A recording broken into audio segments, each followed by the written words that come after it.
तो बच्चों, काइनेमेटिक्स के थर्ड लेक्चर में आप लोग का बहुत बहुत स्वागत है। आज हम डिस्प्लेसमेंट पढ़ेंगे, ठीक है। तो डिस्प्लेसमेंट पढ़ेंगे। डिस्प्लेसमेंट को एक डायरेक्शन में, मतलब कि 1D में डिस्प्लेसमेंट कैसे निकालते हैं, 2D में कैसे निकालते हैं, 3D में कैसे निकालते हैं, वो हम सीखेंगे। और वेक्टर फॉर्म में सीखेंगे, है ना, क्योंकि डिस्प्लेसमेंट एक वेक्टर क्वांटिटी होती है। साथ ही साथ उसका मैग्नीट्यूड भी निकालना हम लोग सीखेंगे, राइट। चलिए देखते हैं डिस्प्लेसमेंट क्या होता है और कैसे उसको लिखा जाता है। तो पहले हम लोग समझते हैं कि डिस्प्लेसमेंट होता क्या है। सपोज कीजिए एक पार्टिकल है या फिर कोई ऑब्जेक्ट है, ए पर है, एक आदमी है ए पर है, और वो जो है यहां से आगे की तरफ चल करके करीब करीब 6 किलोमीटर गया। यहां से किसी पॉइंट बी पर एकदम स्ट्रेट गया 6 किलोमीटर। कितना गया? 6 किलोमीटर। फिर वहां से 90 डिग्री पर, वहां से ये 90 डिग्री पर मुड़ करके ए से बी गया 6 किलोमीटर, अब बी से सी पर गया ये करीब करीब 8 किलोमीटर, ठीक है।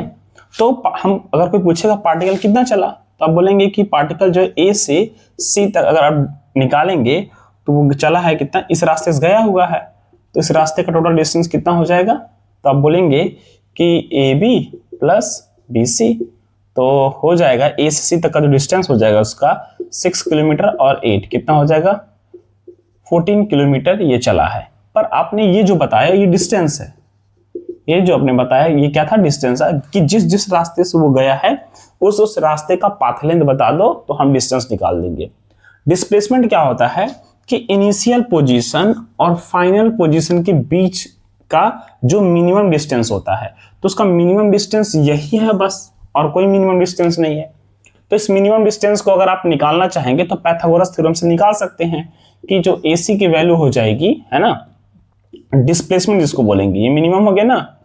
तो इस केस में जो डिस्प्लेसमेंट आएगा वो कैसे निकालेंगे, आप कैसे निकालते थे, ऐसे AB स्क्वायर और BC का स्क्वायर, राइट, ये हो जाएगा। तो यहां से आ जाएगा कितना, 6 का स्क्वायर और 8 का स्क्वायर, यानी कि 6 6 36 और 8 64, ये आ जाएगा आपका √100 बोले तो कितना आता है 10, ठीक है।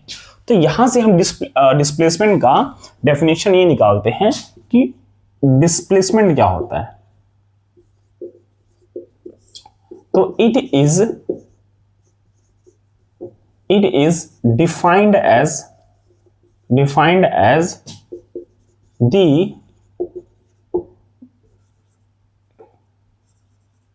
minimum possible distance between initial and final position, ठीक है। तो आप कैसे निकालेंगे हमेशा डिस्प्लेसमेंट को, यानी कि डेल्टा एस से इसको डिनोट किया जाता है, डिस्प्लेसमेंट को डेल्टा एस से, राइट। तो इसको कैसे निकालेंगे आप, final position minus initial position, ये एक वेक्टर क्वांटिटी होती है। अभी हम आगे सीखेंगे कैसे निकालते हैं। तो डिस्प्लेसमेंट को आप ऐसे निकालेंगे। अब डिस्प्लेसमेंट से रिगार्डिंग जो भी इंपॉर्टेंट पॉइंट्स है हम उनको देखेंगे, है ना। चलिए, पहली बात, displacement is a vector quantity. Vector quantity, इसको बोलते हैं first order tensor. First order tensor मतलब क्या हुआ फर्स्ट ऑर्डर में, कि हमको 2 पैरामीटर चाहिए। हमको कितना चाहिए, 2 parameter need to describe displacement. Displacement को डिस्क्राइब करने के लिए आपको 2 पैरामीटर चाहिए। एक तो उसका नंबर चाहिए, कितना किलोमीटर, यानी कि हम बात करेंगे मैग्नीट्यूड चाहिए, और दूसरा क्या है, इसका डायरेक्शन चाहिए, ठीक, east west north south up and down, ठीक है, ऐसे हमको बताना होगा, ये डायरेक्शन हो जाएगा। दूसरा क्या है इसका, SI यूनिट क्या होता है इसका, SI यूनिट इसका मीटर होता है, ठीक है। MKS यूनिट क्या होता है इसका, MKS यूनिट भी इसका मीटर होता है। इससे पहले मैंने आपको बताया था कि SI यूनिट और MKS यूनिट में डिफरेंस होता है, ठीक। SI यूनिट में 7 फंडामेंटल यूनिट्स होते हैं, जबकि MKS में मीटर होता है, किलोग्राम होता है और सेकेंड होता है। और सीजीएस यूनिट क्या हो जाएगी इसकी? सीजीएस यूनिट बच्चों इसकी सेंटीमीटर होती है, राइट। इसकी प्रैक्टिकल यूनिट क्या हो जाएगी? प्रैक्टिकल यूनिट जो आप डेली लाइफ में यूज करते हैं वो हो जाएगा क्या? किलोमीटर हो जाएगा, ठीक। आइए थर्ड पॉइंट इसका क्या हो जाएगा? Displacement can be positive, negative and zero.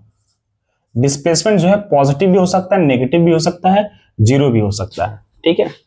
चलिए देखते हैं कब पॉजिटिव होता है, कब नेगेटिव होता है, कब जीरो होता है। अगर देखिए मैं एक्स को लिख रहा हूं इनिशियल, ठीक है, और एक्स एफ का मतलब फाइनल हो जाता है। अगर हमारे पास एक्स फाइनल ग्रेटर देन है एक्स इनिशियल में, ठीक है, इस केस में जो डिस्प्लेसमेंट आएगा वो पॉजिटिव आता है, ठीक है। अगर एक्स फाइनल जो है छोटा है एक्स इनिशियल से, तो इस केस में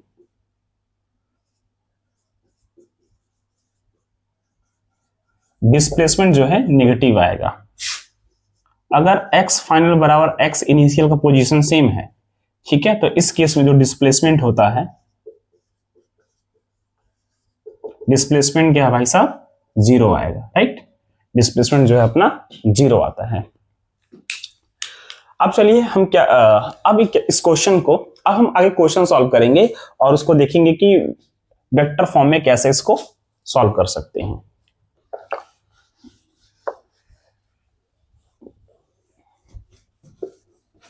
नोट कर लीजिए इसको।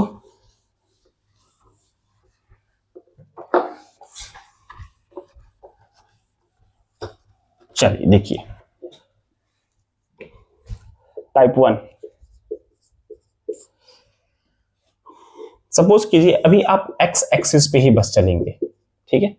आप एक्स एक्सिस पे या फिर सिर्फ और सिर्फ वाई एक्सिस पर, सिर्फ और सिर्फ जेड एक्सिस पर। आप यहां पर थे x,2 पर और पहुंच गए x,10 पर। ये इनिशियल है और ये आपका फाइनल है, तो डिस्प्लेसमेंट यही हो जाएगा। ये a है और ये क्या है? b है। तो अगर आपको डिस्प्लेसमेंट निकालना है, डेल्टा एक्स जिसको बोलते हैं, वो क्या हो जाएगा? x final minus x initial हो जाएगा। तो यहां से आप निकालेंगे 10 माइनस कितना? 2, यानी कि 8 मीटर आपका क्या है? डिस्प्लेसमेंट है। ऐसे निकाल लेंगे। और इसको वेक्टर फॉर्म में लिखना चाहते हो आप, इसको वेक्टर फॉर्म में अगर लिखना चाहते हैं तो एक्स एक्सिस का जो यूनिट वेक्टर होता है वो आई कैप होता है, तो इसमें आप आई से मल्टीप्लाई कर दीजिए, तो 8 आई कैप हो जाएगा। तो इसको हम बोलेंगे इसका क्या हो गया? ये डिस्प्लेसमेंट आ गया। 8 उसका मैग्नीट्यूड बता रहा है, आई कैप बता रहा है किस डायरेक्शन में चल रहा है, ये एक्स एक्सिस में चल रहा है, राइट। सिमिलरली अगर कोई पार्टिकल यहां पर है, यहां पर सपोज कीजिए ये है 0,3 पर, ठीक है, और यहां से ये ऊपर चला गया, ठीक, कहां गया? 0,15 पर, यानी पर अब ये वाई एक्सिस पे चल रहा है। तो इस केस में डिस्प्लेसमेंट कैसे निकालेंगे? तो इस केस में आप डेल्टा वाई निकालेंगे। डेल्टा वाई क्या हो जाएगा? X final minus x initial.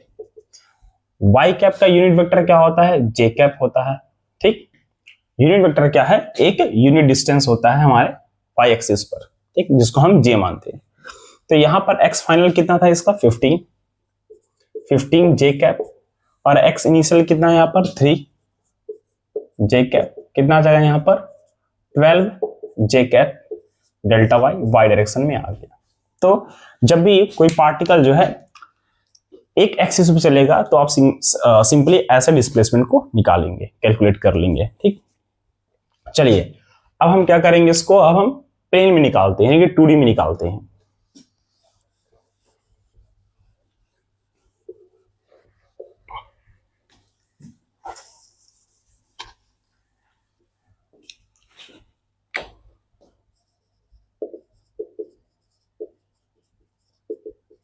In plane, displacement in plane, तो यानी कि आप particle x and y axis दोनों में चलेगा। सपोज कि एक पहले पार्टिकल यहां पर था ए पोजीशन पे, अब ये यहां से जो है यहां से किसी पॉइंट बी पर पहुंच गया है। ए को मैं बोलता हूं x1 और y1, और बी को मैं बोलता हूं x2 और y2, और आपको निकालना है ये डिस्प्लेसमेंट, इसका ये हो जाएगा। तो यहां पर ये जो आप डिस्प्लेसमेंट निकालेंगे आप, डेल्टा पी जिसको बोल रहा हूं मैं, या फिर डेल्टा एस बोल दीजिए, डेल्टा एस बोलते हैं डिस्प्लेसमेंट को। तो डेल्टा एस अगर 2D में आप निकालेंगे तो ये निकालेगा x2 माइनस x1 आई कैप और y2 minus y1 J cap. बच्चों यहाँ पे डिस्टेंस फॉर्मूला लग रहा है, ठीक है। यहाँ पर क्या है, सिंपली मैं डिस्टेंस फॉर्मूला लगा रहा हूं, ठीक, जो आप पहले भी पढ़ चुके हैं, राइट। तो सिंपली क्या है, आप ऐसा लगा सकते हैं, क्लास 10 में भी आपने डिस्टेंस फॉर्मूला लगाया हुआ है और क्लास 11 में भी लगाया हुआ है, ठीक। तो ये जो है हमारे पास डिस्प्लेसमेंट आ गया। इस पे क्वेश्चन देख लेते हैं। सपोज कीजिए पार्टिकल 3,5 पे था, अब पार्टिकल पहुंच गया है 5,10 पे पहुंच गया है, 5,10 पर। तो अब यहां से डिस्प्लेसमेंट जो वेक्टर है यहां से निकलेगा इस केस में, ठीक, वो कितना आ जाएगा 5 माइनस, इसको थोड़ा सा और चेंज कर लेते हैं, इसको 7 कर लेते हैं, 7 माइनस 3, ठीक है। तो आ जाएगा यहां से 7 माइनस 3 आई कैप और 10 माइनस 5, 10 माइनस 5 जे कैप, यानी कि 4 आई कैप और यहाँ पे हो जाएगा 5 जे कैप। ये देखिए डिस्प्लेसमेंट आपका आ गया 2D में, यानी कि प्लेन में डिस्प्लेसमेंट हम लोग ऐसा निकालते हैं, ठीक।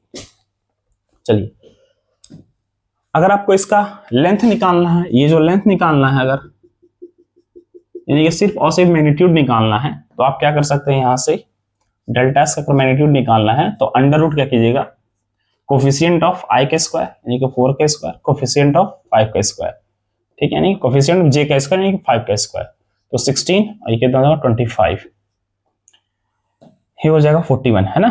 रूट में कितना हो जाएगा 41, ये इसका लेंथ आ गया, यानी कि ये जो है इसकी जो वैल्यू है वो क्या है, रूट में 41 यूनिट इसका डिस्टेंस है। अब हम इसको 3D में भी कैलकुलेट कर लेते हैं।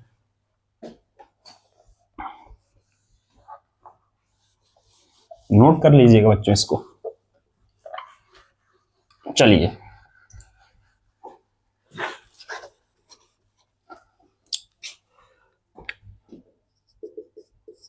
तो अब हमारे पास एक्स एक्सिस भी होगा और वाई एक्सिस भी होगा और जेड एक्सिस होगा। तो पार्टिकल यहां पर है, कोई पोजीशन ए है और ये कोई पार्टिकल का पोजीशन बी है।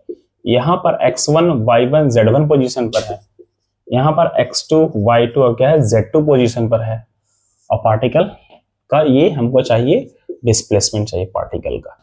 तो अगेन यहां पर हम डिस्प्लेसमेंट निकालना चाहते हैं पार्टिकल का, तो x2 माइनस x1 का आप सब्ट्रैक्शन कर लेंगे, plus y2 minus y1 J cap plus z2 minus z1 K cap, ठीक है। अगर आप इसका मैग्नीट्यूड निकालना चाहते हैं, डेल्टा एस मैग्नीट्यूड, तो आपको कुछ नहीं करना होगा, कोफिशिएंट ऑफ आई और जे के का सीधे सीधे स्क्वायर कर दीजिए, x2 माइनस x1 का whole square, y2 minus y1 का whole square, z2 minus z1 का होल स्क्वायर। बच्चों यहां से इसका मैग्नीट्यूड आ जाएगा और इसमें ये डायरेक्शन भी ऐड है, ठीक।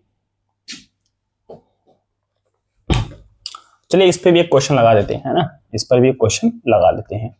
तो सपोज कि जो पोजीशन ए है 1 2 3 दिया हुआ है, ये जो दिया हुआ है 6 7 8 दिया हुआ है, ठीक है। तो यहां से आप डेल्टा एस, इसको मॉड बोलते हैं, इसका मैग्नीट्यूड, डेल्टा एस मतलब मैग्नीट्यूड बोले तो नंबर, इसका मतलब कि उसका लेंथ पूछ हमको मिल जा रहा है अगर हम ऐसा कुछ करते हैं तो हो जाएगा ये 6 माइनस 1 का होल स्क्वायर, 7 माइनस 2 का होल स्क्वायर प्लस 8 माइनस 3 का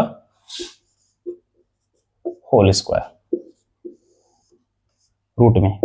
तो हो जाएगा यहां से 5 का स्क्वायर, 4 का 5 का स्क्वायर, अगेन 5 का स्क्वायर, आई थिंक ये 3 5 स्क्वायर हो जाएगा। तो यहां से जो है 5 स्क्वायर आपका बाहर आ जाएगा, ठीक है। यहां से 5√3 यूनिट जो है इसका आंसर आ गया डिस्प्लेसमेंट का, ठीक। चलिए बच्चों, डिस्प्लेसमेंट आई होप आपको समझ में आया, ठीक। एक क्वेश्चन और करते हैं, ठीक, जो इंपॉर्टेंट है थोड़ा सा, उसमें हम रेशियो टाइप का क्वेश्चन लगाएंगे।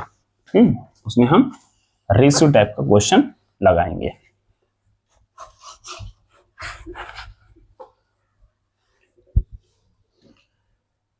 चलिए देखिए क्वेश्चन नंबर, एक सर्कुलर पाथ है, ठीक है, एक पार्टिकल ए से स्टार्ट हो गया और ए पर वापस आ गया, यानी कि इसका इनिशियल बराबर x फाइनल का पोजीशन सेम है, ठीक है। तो इस केस में डिस्प्लेसमेंट क्या आ जाएगा, x final minus x initial, और x फाइनल जो है x इनिशियल के बराबर है, यानी कि x final minus x final, क्योंकि इनिशियल जो है उसके बराबर है, तो इनिशियल की जगह फाइनल लिख सकते हैं, आंसर 0 आ गया।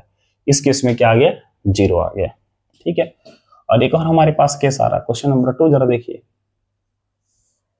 एक पार्टिकल है, ठीक है, यहाँ A से ये पहुंच करके B पर गया, यानी कि 1/4 ट्रेवल कर लिया, ठीक है, 1/4 ट्रेवल कर लिया, यहां से गया, ठीक है। इस केस में बच्चों इसका रेडियस r है। इस केस में क्या करना है, आपको डिस्टेंस भी बताना है और डिस्प्लेसमेंट भी बताना है। इस केस में डिस्टेंस और डिस्प्लेसमेंट दोनों बताना है आपको। चलिए, तो डिस्टेंस कितना हो जाएगा, एक सर्कल का सर्कमफ्रेंस कितना होता है 2πr, और वो कितना चला है 1/4, यानी कि 1/4 इसका ये डिस्टेंस आ गया, ठीक। तो कितना आ जाएगा πr/2, 2 से 2 कैंसिल, πr/2 इसका डिस्टेंस हो गया। अब इसका डिस्प्लेसमेंट निकाल लीजिए, ठीक है, यानी कि डेल्टा एस निकाल लीजिए। तो डिस्प्लेसमेंट कैसे निकालेंगे, तो यानी कि हमें क्या करना होगा, एक यहां से स्ट्रेट लाइन खींचे, एक स्ट्रेट लाइन यहाँ, यही तो डिस्प्लेसमेंट हो जाएगा, shortest path between initial position and final position. इसको x इनिशियल है, इसका ये x फाइनल है। अगर ये रेडियस है तो ये भी रेडियस होगा, तो पाइथागोरस थ्योरम लगा सकते हैं यहाँ पर डिस्प्लेसमेंट का, √r² एंड r², क्योंकि हाइपोटेनस बन रहा है ना, ये बेस बन रहा है, ये परपेंडिकुलर बन रहा है, और ये वाला जो है हाइपोटेनस बन रहा है, राइट। तो हमको पता है परपेंडिकुलर का स्क्वायर और बेस का स्क्वायर बराबर हाइपोटेनस होता है, तो √r² और r², तो कितना हो जाएगा यहां से r√2 unit is the answer of this question. यहां से पूछ लिया आपसे कि डिस्टेंस और डिस्प्लेसमेंट का रेशियो क्या है, तो डिस्टेंस यहां रख दीजिए आप, πr/2 और whole divided by r√2, please यहाँ पे r था, ये देखिए r से r कैंसिल हो जाएगा, answer π/2√2 is the answer, distance और डिस्प्लेसमेंट का रेशियो। और आपको जानकर अच्छा होगा, पता अच्छा लगेगा कि इसका रेशियो जो है हमेशा ग्रेटर देन इक्वल टू 1 आता है, डिस्टेंस अपॉन डिस्प्लेसमेंट का, ठीक। तो एक इंपॉर्टेंट कॉन्सेप्ट ये भी है कि डिस्टेंस अपॉन डिस्प्लेसमेंट का रेशियो हमेशा क्या है, 1 से ग्रेटर या फिर इक्वल हो सकता है और उससे बड़ा हो सकता है। अगर इसको उल्टा कर देंगे, डिस्प्लेसमेंट और डिस्टेंस कर देंगे, तो ये value less than equal to 1 हो जाती है। ये भी हमने आपको पिछले लेक्चर में पढ़ाया था, ठीक है। अब बच्चों काइनेमेटिक्स के जो नेक्स्ट लेक्चर होगा वहां से हम स्पीड, वेलोसिटी और एक्सेलरेशन के बारे में पढ़ेंगे, जहां पर कैलकुलस का बहुत बड़ा रोल होगा, ठीक है। इंटीग्रेशन, डिफरेंशिएशन और वेक्टर तीनों का एक साथ हम लोग यूज करके प्रॉब्लम सॉल्व करेंगे। इसके बाद वाले लेक्चर में मैं डिस्टेंस और डिस्प्लेसमेंट का जो ग्राफ होता है, जो पॉसिबल ग्राफ्स होते हैं आपसे पूछे जा सकते एग्जाम में, उनके बारे में हम लोग डिस्कस करेंगे। तब तक के लिए बच्चों पढ़ाई करते रहिए। All the very best.